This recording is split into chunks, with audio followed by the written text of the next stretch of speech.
I'd like to talk to you about our 2020 Hamilton Russell Vineyards Pinot Noir and Chardonnay. It's a great milestone for us, 40 vintages, and the release of these wines actually coincides with the beginning of our 41st harvest, which got underway yesterday, actually, February the 8th. We're proud of both of these wines, and to start with the Pinot Noir, this, as I said, the 40th vintage from the same place, close to the sea, near the southern tip of Africa. It's become something that's much bigger than any of us. This is quintessential Hamilton Russell Vineyards, and if I refer to Burgundy, it's simply that is the general aesthetic that best describes our style. Not that in any way our wine relates to it in terms of location or aim or anything like that. The 2020 has something which I think quite symbolic. It almost harks back to some of our great vintages from the early 1980s. The vintage was unusual in the sense of giving us phenolic ripeness at very low alcohol levels. When I say very low, I mean just for us. So the Pinot Noir is a touch under 13, the first we've made in many years. Very much more reminiscent of the wines of the early 80s. In fact, it's very similar to our very first vintage, the 1981. Therein lies the symbolism. Now, those wines from the early 80s, tightly wound as they were on release, restrained, have proved to be some of our most age-worthy wines. In fact, we actively look in the marketplace for examples of those to restock our cellar, where we have but a handful of bottles.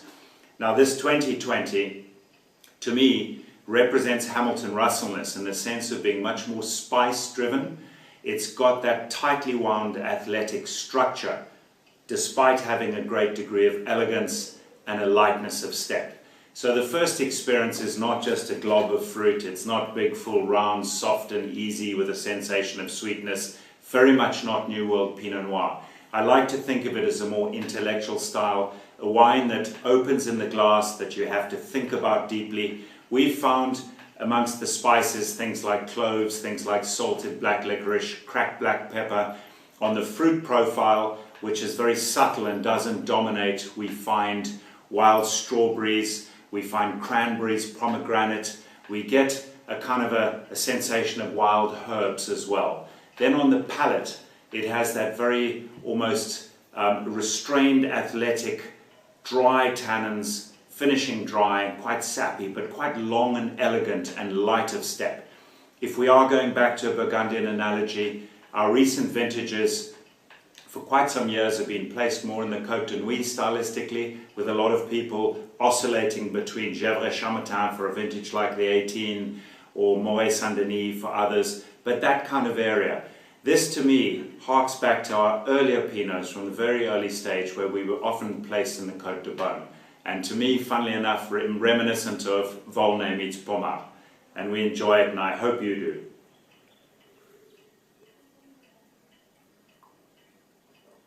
That characteristic Hamilton Russell Vineyards sense of salinity permeates the wine. Nothing to do with being close to the sea, just to do with site and soil. And I love it. This is a wine I'm going to make sure I have quite a lot in our cellar for the future. And of course our Chardonnay.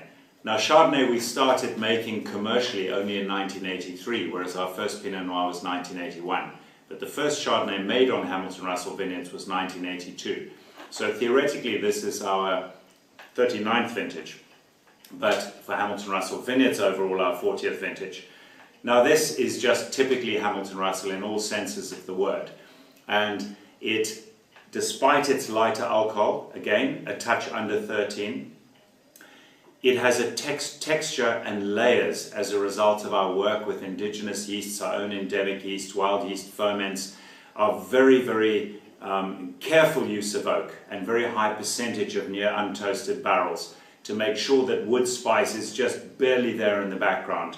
It has the characteristic prominent pear aromas of a newly bottled Hamilton Russell Vineyards Chardonnay with layers of different types of citrus. We get a lot of lime and even lime zest. But on the palate it's more lemons, but you'll find many things. And what it does have, it makes it again Hamilton Russell Vineyards, is that dry, hard minerality that persists into a kind of almost dry, chalky finish. And once again, that mild sense of salinity. So we find it a remarkably layered, complex and textured wine, bright, hard, mineral, despite the alcohol being just a touch under 13. We know you're going to love it.